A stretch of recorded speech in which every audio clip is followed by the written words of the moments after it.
வணக்கங்க. எஸ்என் மோட்டார்ஸ்ல உங்க நிறைய பேசுகிறேன். நிறைய பேர் கமெண்ட்ஸ்லையும் மெசேஜ்லையும் கேட்குறீங்க, எஸ்என் மோட்டார்ஸில் ப்ராடக்ட் வந்து நல்லா இருக்குமா, குவாலிட்டியாக இருக்குமான்னு கேட்குறீங்க, எக்ஸ்சேஞ்ச் ப்ராடக்ட் பண்ணுறீங்கன்னு கேட்குறீங்க. நிறைய பேர் நிறைய கேள்வி கேட்குறீங்க. நாங்கள் அப்படியே தான் பண்ண மாட்டோம். எக்ஸ்சேஞ்ச் ப்ராடக்ட்டில் நாங்கள் எங்களுக்கு தெரியும் எது பெஸ்ட்டாக இருக்குது, எது நல்லா இருக்குது. அந்த பெஸ்ட்டாக இருக்க ப்ராடக்ட் தான் உங்களுக்கு தருவோம். அதே மாதிரி எக்ஸ்சேஞ்ச் ப்ராடக்ட் நல்லா இல்லைன்னா கை பிரிச்சிருவோம். அங்கேயும் பிரிச்சு வச்சுருக்க மாதிரி பிரிச்சிருவோம். கைக்கு இது எல்லாமே எக்ஸ்சேஞ்ச் ப்ராடக்ட் இங்கே இருக்கு பாருங்க. இது எல்லாமே எக்ஸ்சேஞ்ச் ப்ராடக்ட். நல்லா இல்லாத ப்ராடக்ட் எப்பவுமே கஸ்டமர் கைக்கு தர மாட்டோம். குவாலிட்டி ஃபார் குவாலிட்டி லைன்னா எப்பவுமே நம்மகிட்ட எந்த பொருள் வாங்கினாலும் குவாலிட்டியாக தான் தருவோம். குவாலிட்டியாக தான் உங்களுக்கு பெஸ்ட் ப்ரைஸில் தருவோம். இந்த மாதிரி கம்மி ப்ரைஸில் தரீங்க, உங்களால் குவாலிட்டியான ப்ராடக்ட் அஃபோர்ட் பண்ண முடியுமா அப்படின்னு கேட்குறீங்க.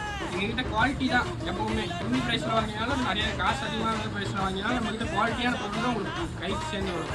நம்மகிட்ட ஆல் ஓவர் இந்தியா டெலிவரி இருக்குது. என்ன வண்டிக்கு என்ன ஸ்பேர் வேணாலும் சொல்லுங்கள். நம்மகிட்ட டெலிவரி ஆஃபீஸில் உங்களுக்கு ரெசிப்ட் அமைச்சதுக்கப்புறம் நீங்கள் மனத்தை போட்டிங்கன்னா போதும்.